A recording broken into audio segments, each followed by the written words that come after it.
official home of the Summer Games. KJAC, your NBC. First in HD, 12 News at 6:30 starts now. Not guilty. A jury has decided that two former Jefferson County jailers did not violate a man's civil rights. What happened after the verdicts came down? And jump at the pump. Gas prices have increased across Southeast Texas. How drivers are pinching pennies to pay for rising prices.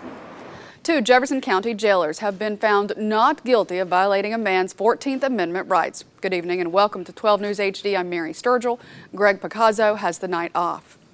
Former Jefferson County jailers Dwayne Johnson and Brian Doyle have been found not guilty of violating John Franklin's 14th Amendment rights. Video surveillance showed Johnson and Doyle punching and tasing Franklin 22 times in 30 minutes.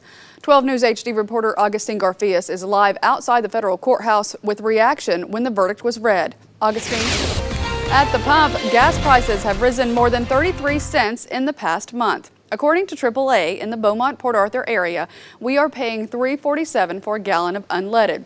That's 11 cents more than we were paying just last week when we were paying $3.36 a gallon. Last month, it was down to $3.14. And this time last year, we were paying $3.52.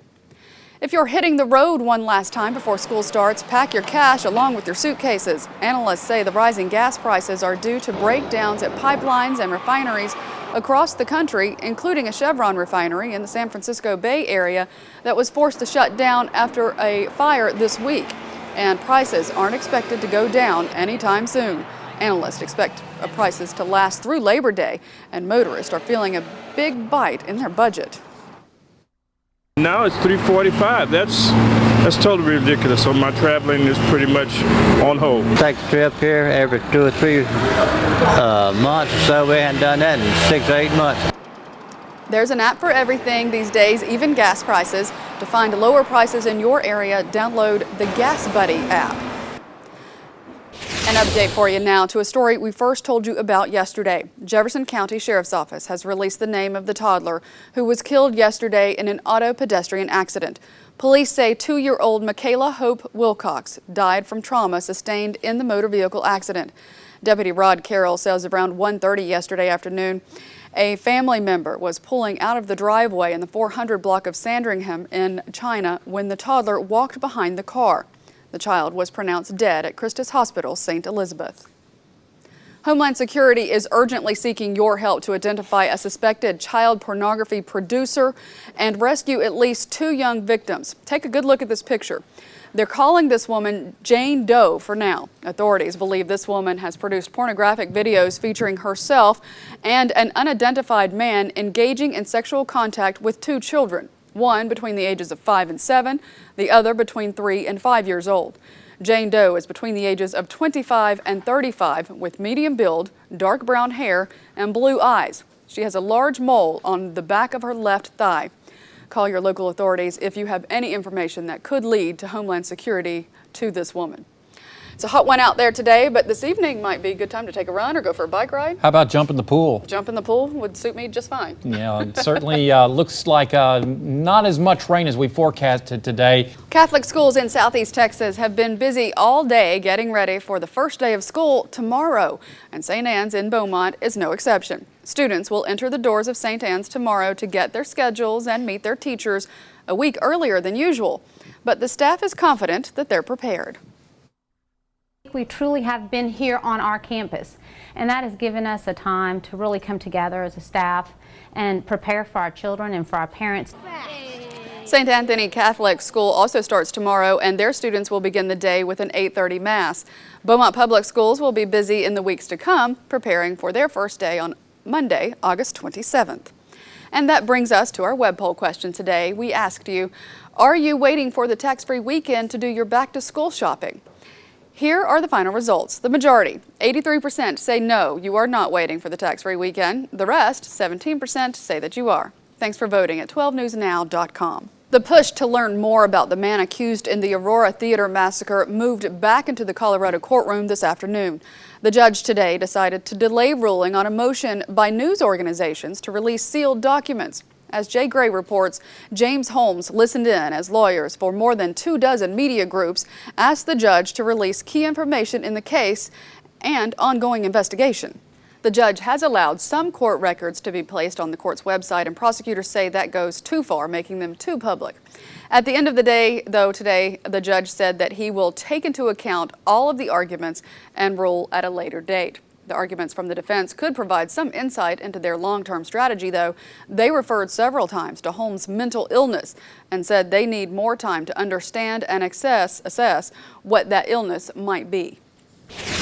A consumer alert for you now. According to RealtyTrack, foreclosure filings nationwide fell for the 22nd straight month in July. However, a spike in new foreclosures indicates the housing market still has a long way to go before it works through its backlog of problem loans. RealtyTrack also predicts that fewer of these homes will actually end up repossessed by banks. Meantime, the U.S. economy is not the only one affected by the drought, causing high food prices.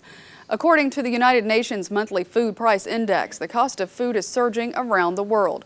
Corn prices, which spiked almost 23% in July, are driving the price hike. The United States produces more corn than any other country, and record heat over the past 12 months has killed much of the crop. The U.S. Postal Service is reporting a loss of more than $5 billion just from April through June. This despite improved revenue from shipping and packaging.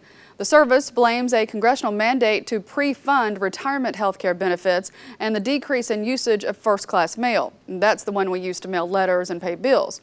If Congress doesn't help out, the Postal Service could start to run out of cash a few weeks in October and then again next spring. The Treasury Department has already loaned the agency almost $13 billion. While NASA celebrated the landing of Curiosity on Mars, a Southwest Louisiana company is doing the same, since one of its products helped the rover make the successful descent. Lonza, a company in Lake Charles, is the lone producer of hydrazine in the nation. The liquid becomes a gas and helps with maneuvering in space. A company official says the government uses their product because it won't tarnish the soil samples Curiosity will collect. NASA expects Curiosity to operate on Mars for at least 2 years, allowing it to collect data, including more pictures and soil samples.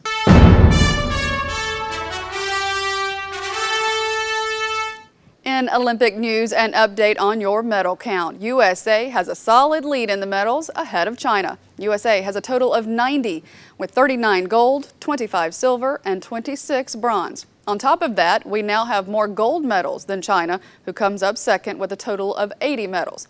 And Russia is third in the count at 56 total medals. Coming up on 12 News HD, the drought is hitting the U.S. in all areas, and now it's affecting insects. How the extreme heat is helping creepy crawlers thrive.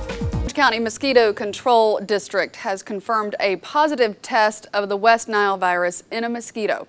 This is the 4th positive test of West Nile in mosquitoes in southeast Texas in 6 weeks. 2 cases have been reported in Port Arthur, 1 in Beaumont, and now 1 in Vidor. At this time last year, there were no reported cases of the virus. Still, there have been no confirmed cases of the virus in humans in southeast Texas. Well, the drought may be bad news for people, but critters are thriving in the heat.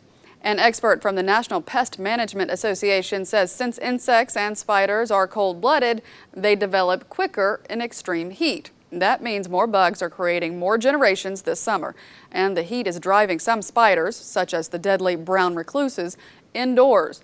To reduce your risk of being bitten, wear long sleeves or gloves when you're going through the attic or moving boxes, and set glue boards out to catch those spiders before they have a chance to bite you. We're joined now by our producer, Brianna Chandler, and today we found 2 really cute videos. Some viral videos. You might have seen a couple of them, but hey, they're still worth watching anyways. Over and over again. And this guy might just get the Dad of the Year award. Yeah. I mean, how cool is this? This is not an amusement park. Dad built this for his child in the backyard. That cracks me up. Just a 12-foot roller coaster that he just drop. made himself. And the cutest thing is hearing the baby scream, or the little kid scream as he comes down the hill. Listen to this real quick. That cracks me up. Just him just being whipped around in that roller coaster is just so cute. I want that, Dad. I know. That's super cute. Okay, and we all know we probably know, I'm partial to golden retrievers, and this video is just the cutest thing I've ever seen. You've heard of baby fever and wedding fever. Yeah. I have a serious case of puppy fever. You do, I know you do. Big time. We talk about it every day. Golden retrievers are the ones that I want. Yeah. And I know my parents are probably watching this right now and tell me, Brianna, you cannot have a puppy. Like they always do every time I ask for one. But, I mean... This is a big hint to your parents about how cute these dogs are. One of my dogs, I have Maisie and Max. Max is 12 years old, but when he was a puppy, he looked just like these guys. Oh, it's so cute. I love this. I love puppies. And this is possibly the cutest video ever on YouTube. So I'm gonna ask one more time, Mom and Dad, can I have a puppy? maybe getting this on TV, they might actually give in. You just shamed them into it. Now they almost have to give you one. I know, that's what I'm thinking. But anyways, if you have any cute videos like this, just send them in to us because we want to show them to everybody because we love this kind of stuff. Or if you post them on YouTube, let us know. We'll be happy to share some of them, especially if they go viral. Oh, we're looking at that. No, you guys can't see that, but that's just too cute. All right, that does it for us for Web Trends. I hate to say goodbye to the puppies. I know. After the break on 12 News in High Definition, Patrick's back to let us know when we can mow our yards this weekend. You could probably do it anytime this weekend, but there may be scattered thunderstorms on Saturday. You may not want to do it. You may want to mow it during the rain. I don't know, but we are expecting scattered thunderstorms Saturday. Tomorrow's forecast for the first day of schools. For some schools, yes. In the Catholic diocese, you're looking at, 76 in the morning into upper 70s.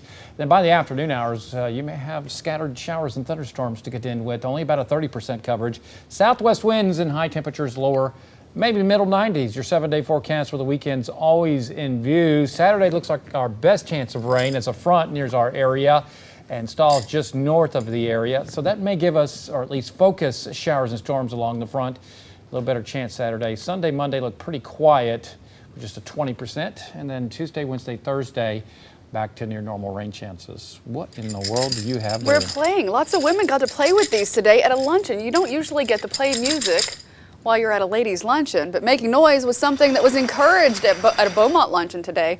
The Pioneering Women Organization honored Bevel Oaks Mayor Rebecca Ford, Ella Flores, June Brailsford, Barbara Phillips, Linda Spears, Marcia Stevens, Marty Craig, and Betty Greenberg at this scholarship luncheon at the Holiday Inn on Walden Road in Beaumont. Now each year the organization honors Southeast Texas women for their professional and volunteerism contributions while raising money for scholarships. Arthur J. McBride, a former luncheon honoree herself, served as this year's guest speaker.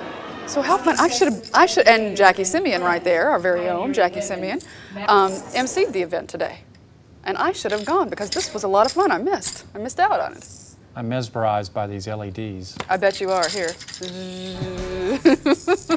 Thanks for joining us tonight. Be sure to join Jackie and Patrick and Ashley for 12 News HD at 10 on KBMT on ABC. Have a great night.